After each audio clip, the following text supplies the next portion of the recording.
I'm going to do a little bit shorter presentation today, so we have a few minutes for the bishop at the end to share with us whatever he wants to share with us. But we're getting towards the end of our history walk here, so we're up to the 20th century now, finally. Hey, Gordon. So up to the 20th century, and today I just want to really kind of tackle the Christian church dealing with totalitarian governments, especially the Soviet Union, Italy to a lesser extent, and then Nazi Germany. And then we'll tackle other things in the 20th and 21st century the next 2 weeks after that. So that's the game plan here.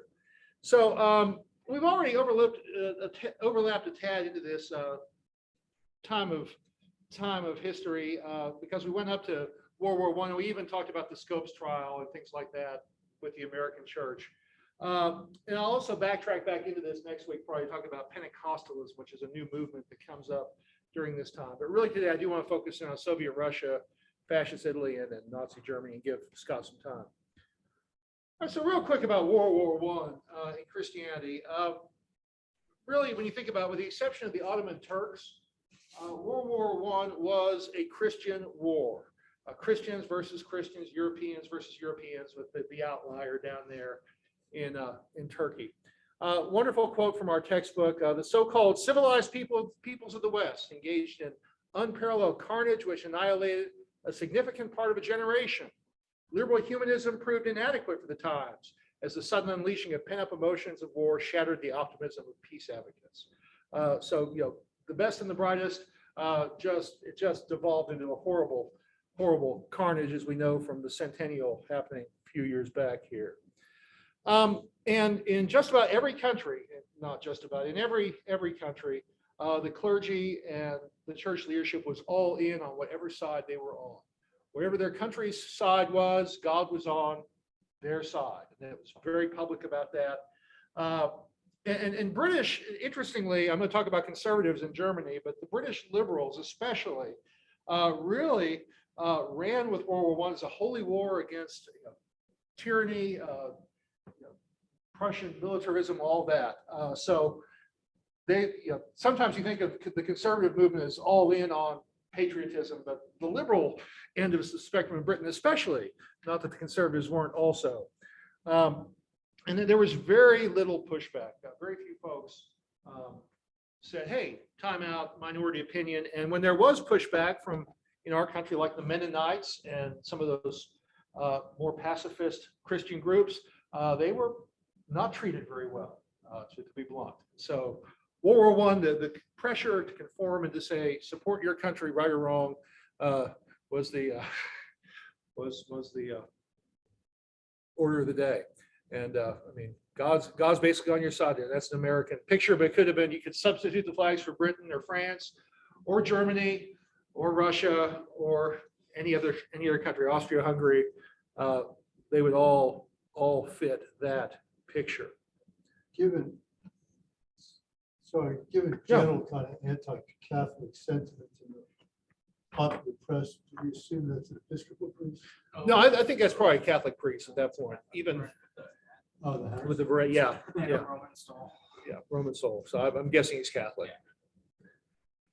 And then after World War I, you all have heard this before, the aftermath of World War I really was the rise of World War II. In fact, some historians say we really had one world war in the early 20th century with a peace in between.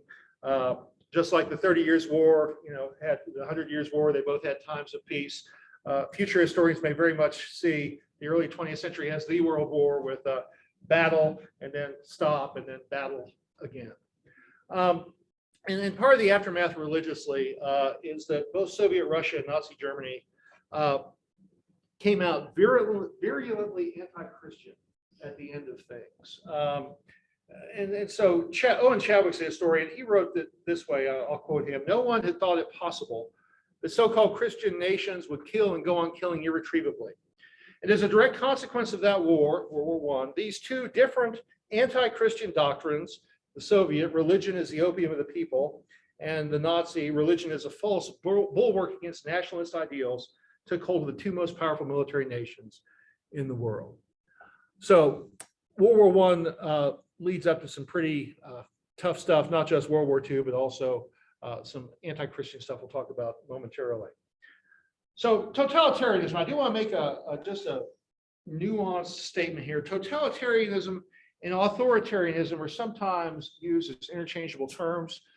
Technically, totalitarianism is more total than authoritarianism. Totalitarianism basically demands everything. All your faith needs to be in the state or in the leader or in the national culture, whatever that is. Authoritarian government, you need to follow the government and all that, but there's some room for other things in your life. Totalitarian tries to draw everything possible into your obedience. And so oftentimes, there's religions or a religious replacement of some sort, some kind of national mythology, something that demands religious attention in a totalitarian state. And arguably, folks have said that Iraq under Saddam Hussein was totalitarian in that sense. And really today, North Korea may be the only totalitarian country we have. We have a lot of authoritarian countries in the world, but for the worship of the leader, I mean, okay, now you can say what you want about Putin and all that, but I mean, North Korea, they very much worship the leader, and the worship is expected at least. Whether they do it wholeheartedly or not is another matter. So there's that question, but early in the 20th century, the Soviet Bolsheviks and the Nazis certainly qualify as totalitarian. So totalitarianism in Russia. So you remember from history that in the fall of 1917, Lenin came back across, he took a sealed train through Germany. The Germans let him go because they were hoping he would undermine, get Russia out of the war. Russia had overthrown the Tsar 6 months before, but they were hoping Lenin would get Russia out of the war, and he did.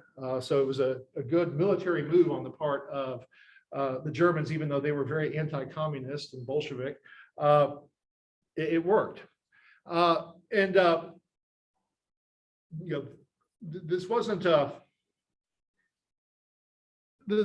Russian system. Lenin didn't come back and overthrow the Tsar. 6 months had elapsed between that. Who was the guy that was in charge for 6 months? Kerensky ended up at Stanford University or something eventually. Yeah. But then really they took over in either October or November, depending on your calendar, and of 1917. And by 1918, the Bolsheviks really started pushing hard against Russian Orthodoxy. And eventually, within the next 20 years, every monastery in the country would be closed. That's more than 1,000 of them. And they estimate about 200,000 clergy and monks would be killed between 1917 and Stalin's death in 1953. So just 200,000. That's not quite the population of Lubbock, but pretty close. That's an amazing amount of carnage for clergy and monks. So very much a totalitarianism ideology. Communism needs to replace your allegiance. And there were some very public trials. Benjamin, Bishop Metropolitan of Petrograd, did have a public show trial, and there he is. And they tried to be fairly public about that. But lots of clergy didn't get those kind of trials. They just disappeared one night, and that was all she wrote. And so that was really the exception to have these kind of show trials. The Russian Orthodox now have him on their calendar of saints. Another guy on their calendar of saints, also on our calendar of saints, is a guy named Tkhan, who was at that point the Patriarch of Moscow. I just want to digress because he's a fascinating story. From Russia, but then he became Bishop of Alaska. And while he was Bishop of Alaska, he decided to become an American. So he's Russian and American, then went back to Russia again. One of the funny things was he was originally sent here to be Bishop of the Aleutian Islands. Picture that from Russia's perspective, the Aleutian Islands and Alaska. But there was a vacuum for Orthodoxy in America, and he recognized that. And so he started planting churches in California and Seattle, and then went to New York and Chicago. And so he changed his diocese from the Aleutian Islands and Alaska to the Aleutian Islands and North America. So quite the movement, very much a Russian perspective, moving, keeping the Aleutians and then pushing even further. So fascinating character, but there's a wonderful picture of him, famous picture in the Episcopal Church. In 1900, here he is And these are 8 Episcopal bishops and an Old Catholic bishop. We're in communion with the Old Catholic churches. We talked about that. This is in Fond du Lac, Wisconsin. And these are 2 of Tkhan's assistants. Both of them are on the Russian Orthodox calendar of saints as well. One of them was a martyr in the Bolshevik Revolution. One of them stayed in America. But the fascinating thing about this picture, you're going to see Scott dressed up like this very much at the late service. At the time, this was a very controversial picture in the Episcopal Church because most bishops in the Episcopal Church did not dress like Roman Catholic bishops would dress at that time, with the hat, the mitre, and the coat. In fact, the caption of this picture, the nickname of this picture is the Fond du Lac Circus. It was taken in Fond du Lac, Wisconsin. And these clowns are in circus costume, basically. Why are they dressing like this instead of like an Episcopal bishop should? Well, these were higher end. We talked about the Oxford movement and high church and all that. And so these are all very much guys from the upper Midwest, which is a high church area anyway. This guy, by the way, I would step over and around his body all the time in the seminary. He was buried in front of our seminary altar. Charles Palmerston Anderson, Bishop of Chicago, later presiding bishop of the Episcopal Church, buried in front of our seminary. And so, his body was in the basement in a crypt. You can go down the dirt floor and it was a sarcophagus, but they had the marker right there in front of the altar.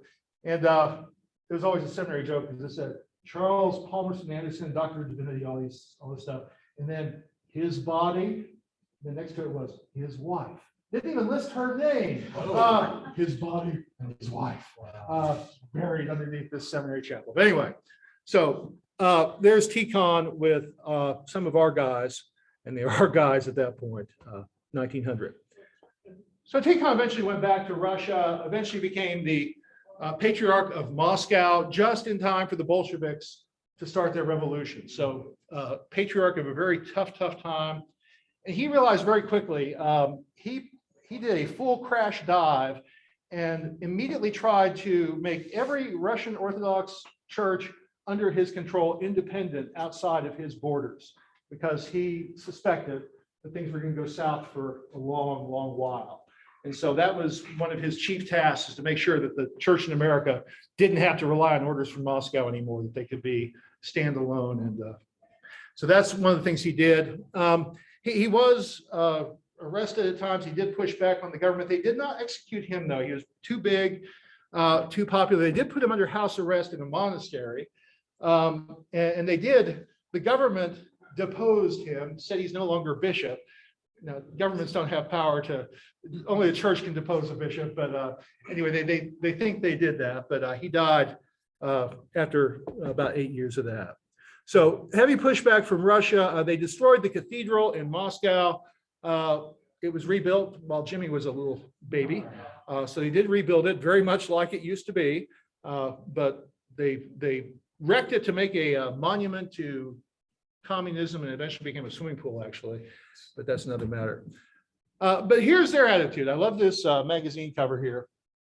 They never outlawed religion in the Soviet Union, but look at this. The caption is "Cleanliness ensures health," and this lady is combing out of her hair Jesus and Mary and angels and the cross and communion, and a couple saints are up here hanging on for dear life. That word on top, because abortion means without God.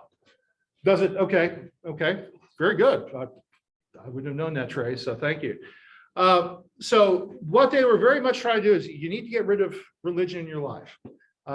They did not outlaw it explicitly, but that was certainly what they pushed.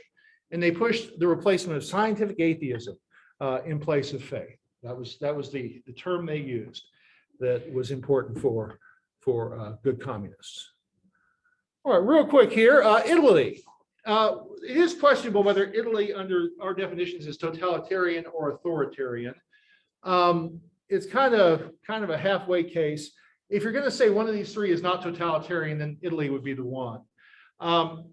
Mussolini certainly was a strong man, certainly an authoritarian dictator.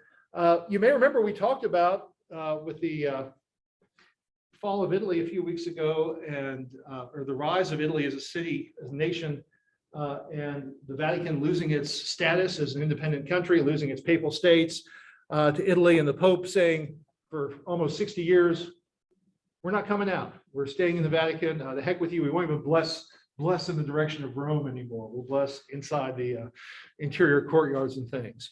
So from 1871 to 1929, that ended. We said last time that 1929 treaty was signed by Mussolini. It was.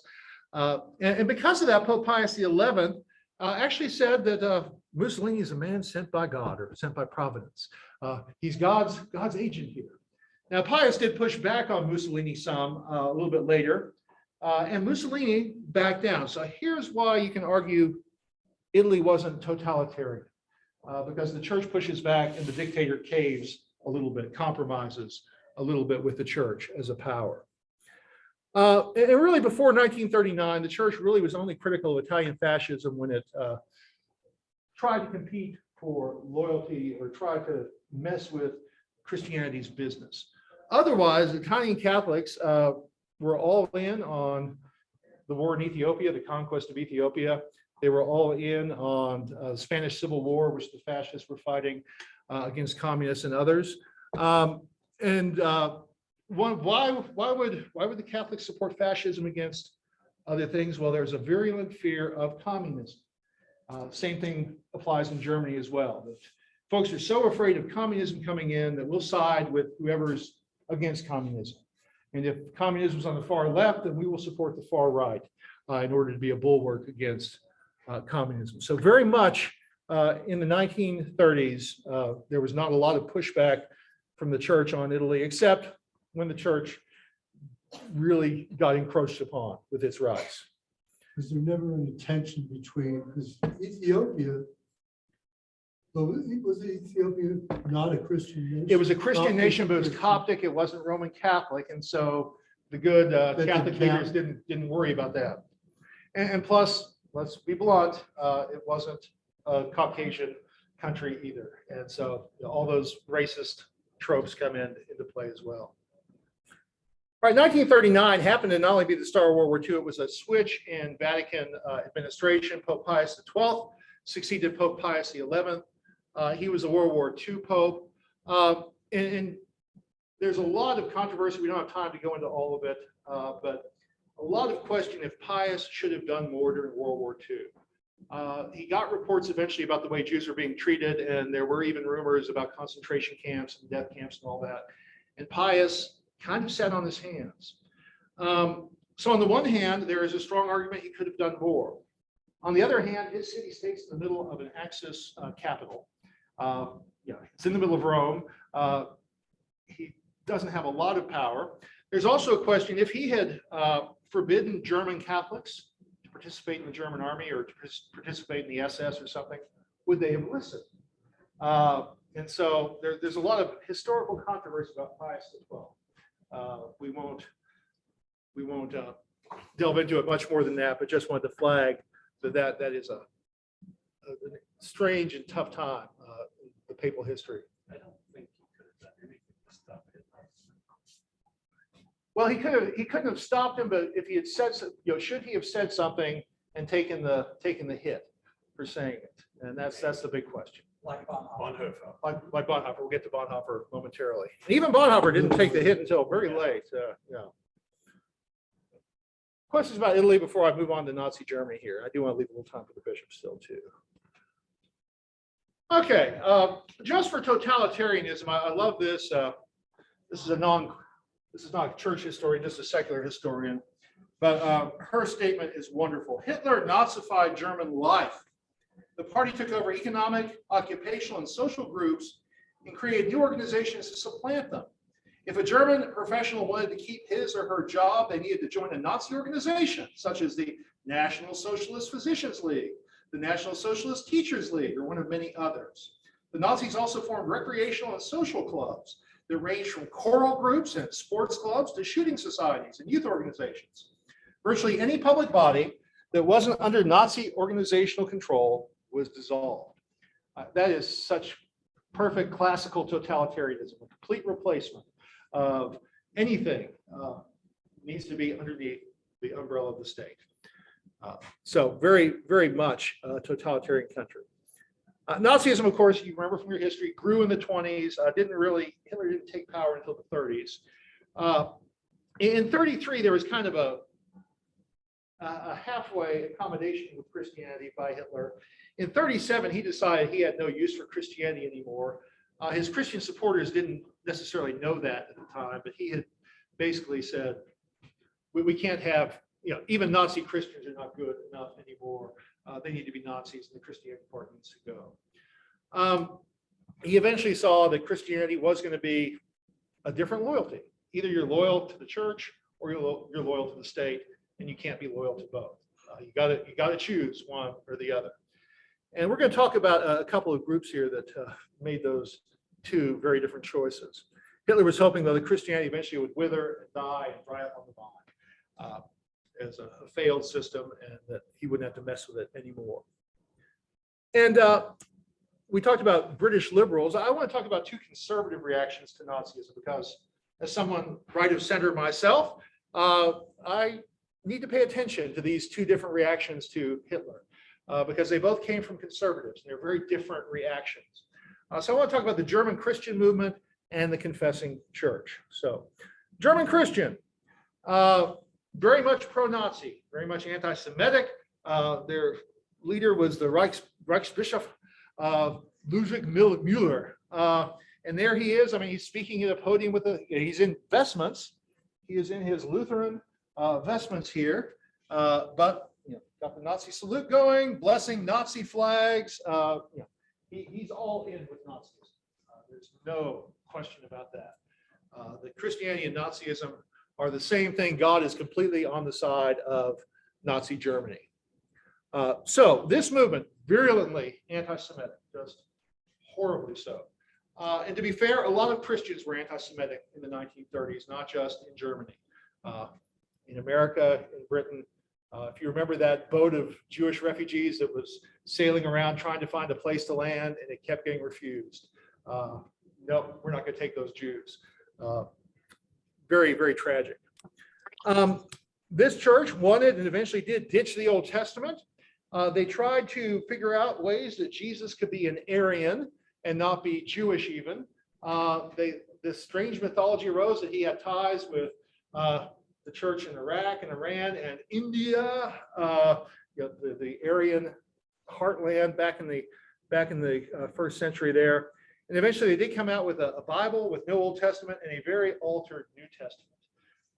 So, I mean, they are so all in with Nazism that they're going to change the Bible to make it conform to their political ideology.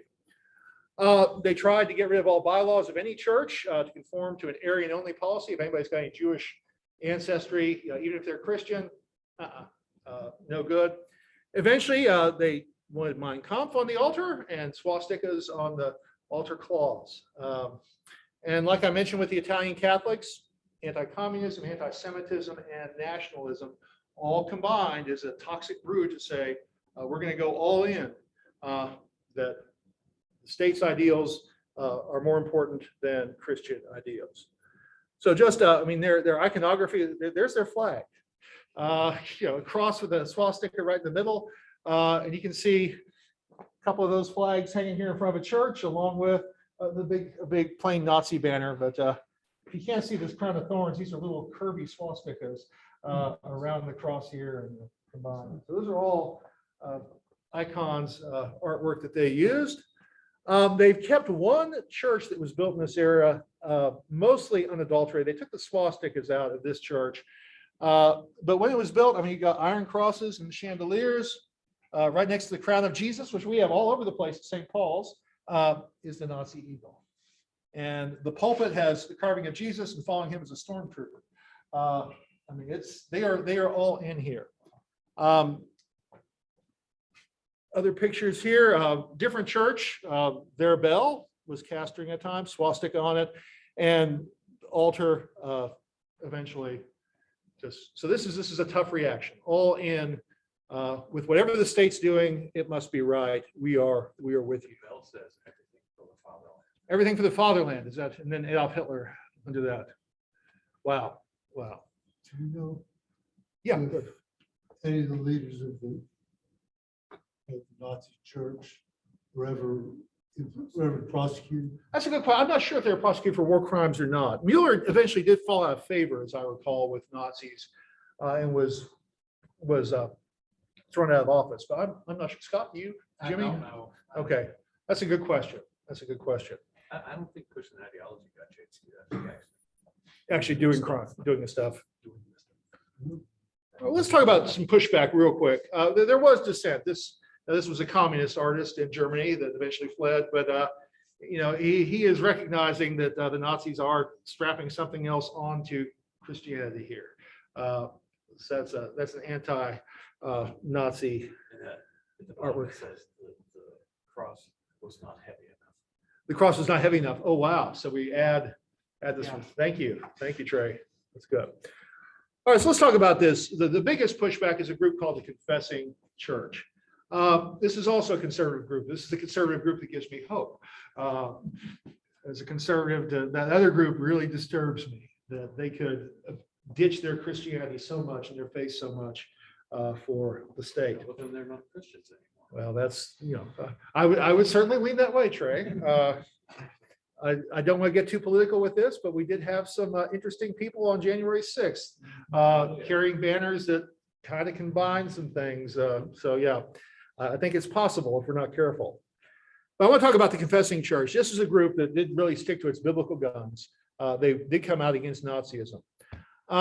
Three I want to just mention real quick. You may have heard of some of these folks, Martin Niemöller, Karl Barth, and Dietrich Bonhoeffer. Karl Barth, he was Swiss, and he's a Calvinist. The other two are Lutheran. And in the 50s and 60s, he's on Time magazine. He was probably the most popular, one of the best known theologians in the world in the 50s and 60s. But he was in Germany. He taught in Bonn in the 1930s when the Nazis took over. And he was very much part of this, getting this group together. He authored their manifesto. He was the Thomas Jefferson of the group. The Barmen Declaration was basically authored by Karl Barth. He started out he had some important theological works at this point. He was starting in the 20s and things, but his international reputation was not as heavy until the 50s and 60s. But the Barmen Declaration, I'll talk more about that in a second. And Barth was fired by the university in 1935. They knew he was trouble, and he went back home to Switzerland and stayed there. Didn't stay in Germany. So what is the Barmen Declaration? Well, they had several theses, but here are three of them. And of course, they talk more about these things, but these are three key statements. The source of revelation is only the Word of God, who is Jesus Christ. Any other possible sources, earthly powers, for example, will not be accepted. And that's their terms, not mine. Two, Jesus Christ is the only Lord of all aspects of personal life. There should be no other authority. Three, the message and order of the church should not be influenced by the current political convictions. So church and state need to stay separated here. Did that win universal acclaim in Germany? No. Actually, I saw a study. Let's see, 3,000, 3,004, and 12,000. They estimate there were about 3,000 clergy that really did kind of glom on the Confessing Church. There were about 3,000 clergy overall that were all in on the German Christians, and then 12,000 that kind of refused to commit in the middle. So you kind of have these two vocal groups at either end and a middle group that so about 17%, 17%, and the middle 2/3 kind of refused to commit. But that's an important theological set of statements there. And West Germany, Western country, on the 50th anniversary, even issued a stamp for the 50th anniversary of the Barmen Declaration. Jesus Christ is the only word of God, Trey, or the one word of God? What? Literally one, but it's how they would express. Only, okay. So even the German stamp in 1984 has the Barmen Declaration on it here. Real quick, Martin Niemöller. Niemöller is kind of a controversial guy here because he was actually very anti-Semitic. And in 1933, early, he was pro-Hitler. But then in 1933, he really started to rethink that. And by 1934, he was very much starting a radical shift to the other side and was part of the Confessing Church movement. Eventually to the point where he got thrown into concentration camps early. He was one of the first people, concentration camps didn't start in 1933. Neumeier was in there in 37, 2 years before World War II even starts. And by a miracle almost, he escaped being executed in 1945. Some German regular army soldiers liberated the prisoners from the SS captors who had orders to execute him. And so they were trying to win favor with the Allies that were sweeping in. And so the German soldiers wanted to have some proof that they were decent. So Neumeier got saved because of that. But he has the famous statement, and this is, I've seen this in the Holocaust Museum in Washington. Famous statement by Neumeier. First they came for the communists, and I did not speak out because I was not a communist. Then they came for the trade unionists, and I did not speak out because I was not a trade unionist. Then they came for the Jews, and I did not speak out because I was not a Jew. Then they came for me, and there was no one left to speak for me. Famous quote by Martin Neumeier, probably what he's best known for. Real quick, I took an entire course in seminary on Dietrich Bonhoeffer at an evangelical free covenant seminary with a professor that interviewed everybody that knew Bonhoeffer. He wrote a book about Bonhoeffer, and he never knew Bonhoeffer, but he knew everybody who was still alive who knew Bonhoeffer. So amazing class. But Bonhoeffer was just starting out, young guy at this point, but they made him the head of their seminary. And Bonhoeffer was also starting to be an important writer. Cost of Discipleship was written in the 30s. It actually became fairly popular in the 30s. And today it's still a Christian bestseller, a very seminal work. Letters and Papers from Prison were not released during his lifetime. They were smuggled out of prison before his death and published posthumously. But those are probably his most popular works, but there are many other works he's still known for. So Bonhoeffer was actually in America in 1939, and they really, was it New York? Was it Union Seminary or Princeton? Anyway, whether it was Union or Princeton Seminary, they were really making a push for him to stay in America, be safe, be on our faculty. We'd love to keep you here. And he said, no, I need to be back in Germany. And so he did. He enlisted as part of the German CIA, the Abwehr, the intelligence. But he also had resistance ties, and he was something of a double agent.